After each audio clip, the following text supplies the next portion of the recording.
దేవుళ్ళ విగ్రహాలు లేదా చిత్రపటాలు పెట్టుకునేందుకు సరైన వాస్తు నియమాలు పాటించాలి. భార్యాభర్తల మధ్య ప్రేమ రెట్టింపు అయ్యేందుకు, దాంపత్య జీవితం సాఫీగా సాగిపోయేందుకు రాధాకృష్ణుడి చిత్రపటాన్ని ఇంట్లోని ఏ దిశలో పెట్టుకోవాలి, ఎలాంటి జాగ్రత్తలు తీసుకోవాలో ఇప్పుడు తెలుసుకుందాం.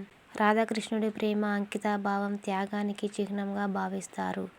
అటువంటి పవిత్రమైన ఈ ఫోటో మీరు పడక గదిలో పెట్టుకోవచ్చు. సాధారణంగా బెడ్రూమ్లో ఎటువైపు దేవుని విగ్రహాలు ఉంచకూడదు.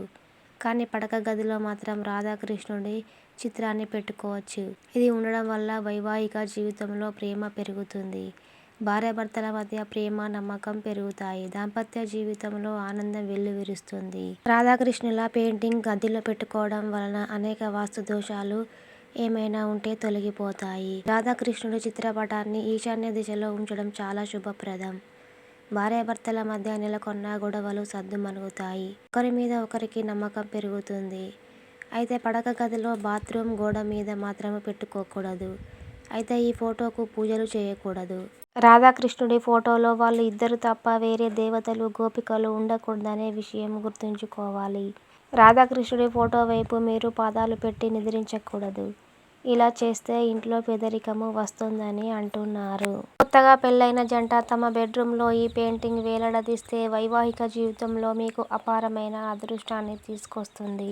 రాధాకృష్ణుడు ఇద్దరు స్వయంగా లక్ష్మీదేవి, విష్ణుమూర్తి అవతారాలు. ఈ చిత్రాన్ని వేలాడదీయడం వల్ల జంటల మధ్య ప్రేమ పెరుగుతుంది. వైవాహిక జీవితంలో విభేదాలు తొలగిపోతాయి. అదే అవివాహిత స్త్రీ లేదా పురుషుడు ఈ చిత్రపటాన్ని పెట్టుకుంటే మీకు ఆదర్శవంతమైన జీవిత భాగస్వామి వస్తుంది.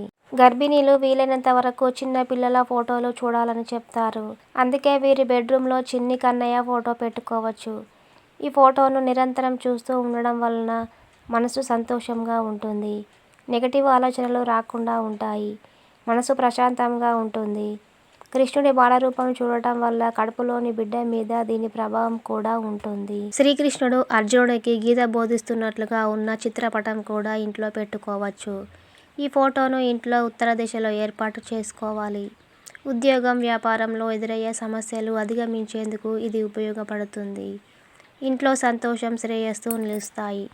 కృష్ణాష్టమి రోజున తులసి మొక్కను పూజించడం చాలా శుభప్రదంగా ఉంటుంది. దీని వలన కోరికలు నెరవేరడంతో పాటు మరిన్ని శుభాలు కలుగుతాయి. శ్రీకృష్ణ జన్మాష్టమి పండుగకు చాలా ప్రాముఖ్యత ఉంటుంది.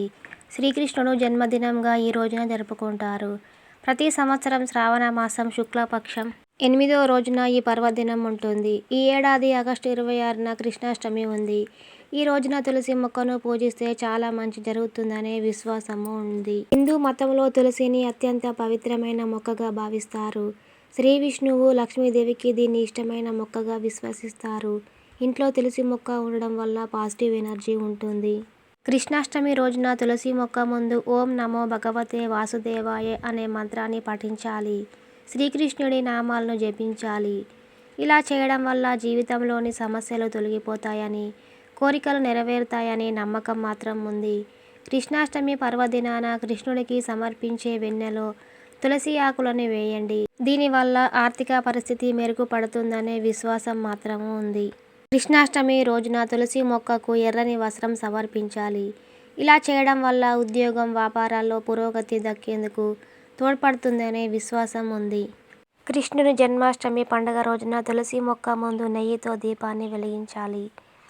11 సార్లు తులసి కోట చుట్టూ ప్రదక్షిణలు చేయాలి. ఇలా చేయడం వలన సంతోషము, శ్రేయస్సు కలుగుతాయి. కృష్ణాష్టమి రోజున తులసి మొక్కను నాటడం కూడా చాలా శుభప్రదం. వైవాహిక జీవితంలో సమస్యలు తొలగి జీవితంలో సంతోషంగా ఉంటారనే విశ్వాసం ఉంది. మా వీడియో కనుక మీకు నచ్చినట్లయితే మా ఛానల్ని సబ్స్క్రైబ్ చేసి పక్కనే ఉన్న బెల్ గంటను కొట్టండి. మీ బొంతల వర్షిణి.